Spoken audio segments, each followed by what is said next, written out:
Relation में तो हम उस वक्त ही चले जाते हैं जब हमारी फैमिलीज़, हमारे रिश्तेदार या हमारे इर्द गिर्द के लोग हमें एक्सेप्ट ही नहीं करते। लोग सुनते थे, लोग आइडिया नहीं कर पाते थे। अब चंद दिनों की आइसोलेशन लोगों से बर्दाश्त नहीं कर रहे। देखिए हमारे हौसले, हम मुद्दों से ये बर्दाश्त करते चले आ रहे हैं। नॉर्मल लोगों में तो ये होता है कि फैमिलीज़ एक दूसरे को सपोर्ट कर देती हैं, एक दूसरे से मिल लेती हैं, एक दूसरे की हेल्प कर देती हैं। लेकिन यहाँ पे ट्रांस की हेल्प करने वाला कोई भी नहीं है। खाली हमदर्दी से तो पेट नहीं भरता। बहुत सारे लोग हमें काम भी देना चाहते हैं, लेकिन वही मुआशरे का रवैया। अगर कोई हमें हमदर्दी भी कर लेता है तो उसका भी मजाक बनाया जाता है। काम देना तो दूर की बात है। अगर एक वेल एजुकेटेड ट्रांस जिसके अंदर बहुत सारी काबिलियत है, अगर वो भी कहीं जाएगी, उसको बोलेंगे आप कहीं काम क्यों नहीं कर लेते, कम से कम लोगों के घरों में झाड़ू पोछा ही कर लें। हर माह बहुत सारे ट्रांसजेंडर्स खुदकुशी कर लेते हैं। अस्सलाम वालेकुम व्यूअर्स, मेरा नाम है काशिफ शयारी और आप देख रहे हैं मैं पूछ सकता हूँ। और हमारी सीरीज़ का नाम है दास्तान ख्वाजा सिरा। आज का जो हमारा टॉपिक है जिस पर आज हम बात करने जा रहे हैं वो है आइसोलेशन ख्वाजा सिरा के लिए कोई नई चीज़ नहीं। मेरे साथ मौजूद हैं सपना राजपूत। अस्सलाम वालेकुम। वालेकुम सलाम।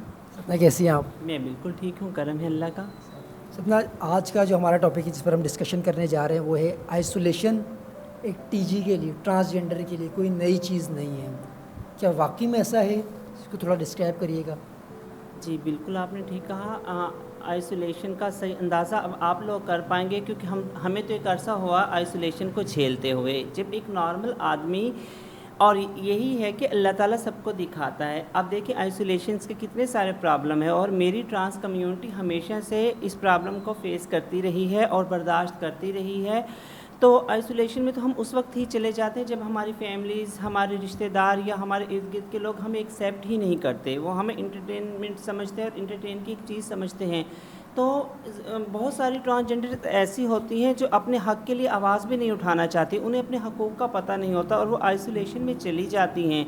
तो जब वो आइसोलेशन में चली जाती है, उसके अंदर का इंसान, उसके अंदर का टैलेंट या वो उसके अंदर की जो काबिलियत है वो भी आइसोलेशन का शिकार होकर ख़त्म हो जाती है। और अगर ये आइसोलेशन ख़त्म हो जाए तो ट्रांसजेंडर्स बहुत टैलेंटेड होते हैं, इनके अंदर बहुत सारी सलाहियतें होती हैं, तो वो भी पसे पर्दा चली जाती हैं। तो मैं सोचती हूँ कि आइसोलेशंस का लोग सुनते थे, लोग आइडिया नहीं कर पाते थे। अब चंद दिनों की आइसोलेशन लोगों से बर्दाश्त नहीं कर रहे। देखिए हमारे हौसले, हम मुद्दों से ये बर्दाश्त करते चले आ रहे हैं। मैं देख रहा हूँ कि हमसे कुछ हफ्ते बर्दाश्त ना हो पाए, घर में हम बैठ ना सके। आप लोगों के साथ के मसाइल न जाने कब से चल रहे हैं।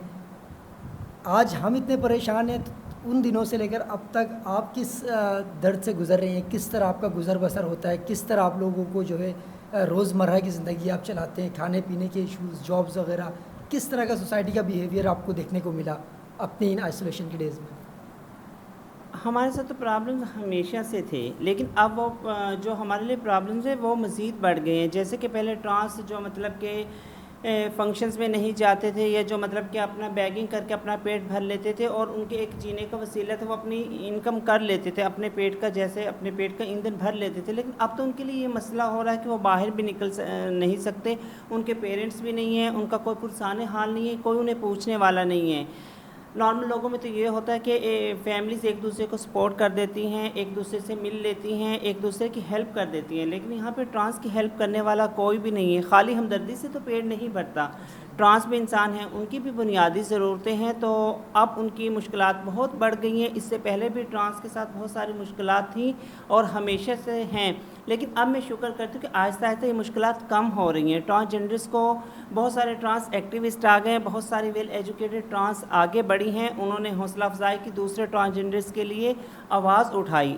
तो ये एक तरह से ट्रांस पावर लोगों के सामने आ रही है अब ट्रांसजेंडर्स के लिए, कि उनके आईडी कार्ड का भी आपको पता है अब बनने लगे हैं, उनके राइट्स की बातें हो रही हैं, मीडिया उन्हें सपोर्ट कर रहा है, लोग जानने लगे हैं कि ट्रांस कोई ऐसी चीज़ नहीं है कि एक तसव्वुराती चीज़ समझा जाता था कि ट्रांस है। किसी ने जानने की कोशिश नहीं की कि असल में ख्वाजा सिरा ये एक मूरत क्या है। हमेशा से लोग सुनते आ रहे हैं कि ये गलत होते हैं, ये गलत होते हैं, इनसे दूर रहा जाए, या ये वो लोग होते हैं जिन्हें कोई भी एक्सेप्ट नहीं करता। बहुत सारे लोग हमसे फ्रेंडशिप करना चाहते हैं, हमारे लिए अपने दिलों में हमदर्दी रखते हैं, और बहुत सारे लोग हमें काम भी देना चाहते हैं, लेकिन वही मुआशरे का रवैया। अगर कोई हमें हमदर्दी भी कर लेता है तो उसका भी मजाक बनाया जाता है, काम देना तो दूर की बात है। तो इस तरह ट्रांसजेंडर बहुत सारे फंक्शंस करती हैं। جو وہ فنکشن سے آ رہی ہوتی ہیں تو سب سے پہلے جو سامنا سب سے پہلے انہیں جس کو فیس کرنا پڑتا ہے وہ پولیس ہے. ان کو روک لیا جاتا ہے. بہت سارے لوگ گزر جا رہا ہے, ان پہ مطلب کہ مختلف طرح کی باتیں کی جاتی ہیں, ان کا مذاق بنایا جاتا ہے اور مطلب کہ وہ ڈر جاتی ہیں کیونکہ انہیں نہیں پتہ یہ ہمارا حق ہے. لیکن انہیں پتہ ہی نہیں کہ کیا پولیس کا بہت مطلب کہ اس میں ہاتھ ہے ٹرانسجنڈر کو ہراساں کرنے کے لیے. ایک اور دوسری بات یہ کہ جو ٹرانسجنڈر بھیک کے لیے جاتے تھے, مانگنے کے لیے جاتے ہیں, تو معاشرہ اس کو کہتا ہے کہ آپ تو بالکل ٹھیک ہیں, آپ کے ہاتھ پاؤں سلامت ہیں. وہ ہاتھ پاؤں کس کام کے جب ان کو استعمال کرنے کے لیے وہ کام ہی نہیں دے گا. اور میں نے یہ بھی دیکھا کہ معاشرے کو یہ کہ یہ ٹرانسجنڈر صرف بھیک مانگ سکتے ہیں, سیکس کر سکتے ہیں, ناچ گانا کر سکتے ہیں. اگر ایک ویل ایجوکیٹڈ ٹرانس جس کے اندر بہت ساری قابلیت ہے, اگر وہ بھی کہیں جائے گی اس کو بولیں گے آپ کہیں کام کیوں نہیں کر لیتے, کم سے کم لوگوں کے گھروں میں جھاڑو پوچھا ہی کر لیں. پہلی بات تو یہ کام دے گا کوئی نہیں, اور دوسری بات اس کے یہی ایک کام خواجہ سراؤں کے لیے تو نہیں رہ گیا. تو اب جب یہ حالات ہو گئے کہ یقین کہ ٹرانسجنڈرز اپنے گھروں میں بالکل قید ہو کے رہ گئے تھے. جیسے کہ یہ ہمارا جینڈر انٹلیکچوئل الائنس ایک واحد ادارہ ہے جو ٹرانس کے لیے بھرپور کوشش کرتا ہے اور ٹرانس کو سپورٹ بھی کرتا ہے.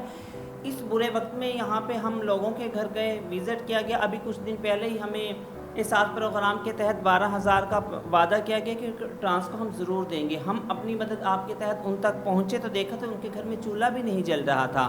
انہیں 12,000 سے پہلے روٹی چاہیے تھی جو ان کا بنیادی حق تھا. تو وہاں پہ گئے, ہم نے ان کو ڈیٹا جمع کیا اور اس 7 پروگرام کے تحت ہم نے وہ ڈیٹا جمع کر کے ان کو مطلب کہ بتایا کہ اتنے ٹرانسجنڈر جو واقعی مستحق ہے. لیکن یہ بھی مطلب کہ کسی نے بھی آ کے پھر ان کو نہیں پوچھا, بولا کہ ٹھیک ہے 1 ہفتے بعد ہم آئیں گے اور آپ مستحق ہوں گے. تو یہ بھی خواجہ سراؤں کی حق تلفی ہے. ان کے آئی ڈی کارڈ بھی لے لیے گئے, جن کے پاس آئی ڈی کارڈ تھے نہیں وہ تو بیچارے اس حق سے ویسے محروم ہو گئے. دیکھیے یہ مسائل اب اگرچہ آپ سب کے ساتھ چل رہے ہیں, لیکن ٹرانسجنڈر کمیونٹی وہ کمیونٹی ہے جو ان مسائل کا سامنا بہت پہلے سے کرتی ہوئی آ رہی ہے. اپنی سوسائٹی میں ڈسکرمنیشن کے ذریعے کہیں جابز نہ ملنا, کہیں برابر کے حقوق نہ دینا, خدا نہ خواستہ ایسا ہوا تو نہیں ہوگا. پھر بھی میرا ایک سوال ہے آپ سے کہ کبھی آپ نے یا کسی ٹی جی نے جو آپ کے پاس آرگنائزیشن میں اپنے مسائل لے کر آئے ہوں, انہوں نے اس معاشرے کی بے حسی کو دیکھتے ہوئے کبھی خودکشی اپنے آپ کو نقصان پہنچانے کا تو نہیں سوچا کسی نے؟ بے بس انسان کیا کر سکتا ہے. ابھی یہ واقعہ آپ کہہ رہے کبھی ہوا تو نہیں ہوگا, لیکن آپ شاید نہیں جانتے یہ 1 مہینے میں کئی دفعہ ہوتا ہے.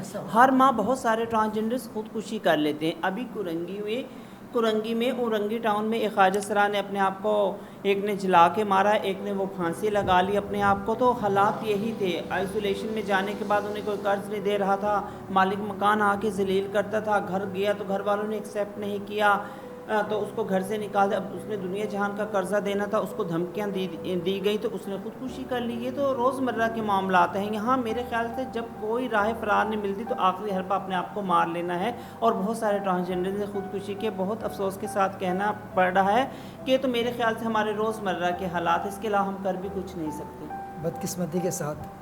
ویورز, میرا نام ہے کاشف شیاری اور آپ دیکھ رہے تھے میں پوچھ سکتا ہوں, اور سیریز کا نام تھا داستان خواجہ سرا. میرے ساتھ سپنا موجود تھیں. یہ ایک چند باتیں ہم نے کی کہ آئسولیشن خواجہ سرا کمیونٹی کے لیے کوئی نئی چیز نہیں ہے. یہ تو وہ طبقہ ہے جسے معاشرے میں پہلے سے ہی ڈسکرمنیشن کا سامنا کرنا پڑتا آ رہا ہے. بدقسمتی ہماری ہے کہ ہم نے انہیں اپنا جیسا نہیں سمجھا. جس طرح ہر کسی کے حقوق ہے, ہر کسی کی عزت کی جاتی ہے, اس طرح اس کمیونٹی کی عزت نہیں کی جاتی, جو کہ ہم سب کو کرنی چاہیے. آپ کا بہت بہت شکریہ سپنا. آپ کا بہت شکریہ. آپ ہمارے تک آئے اور ہماری جو دل کی آواز تھی, ہماری اپنی آواز تھی, لوگوں تک پہنچائی. بہت شکریہ. بہت شکریہ.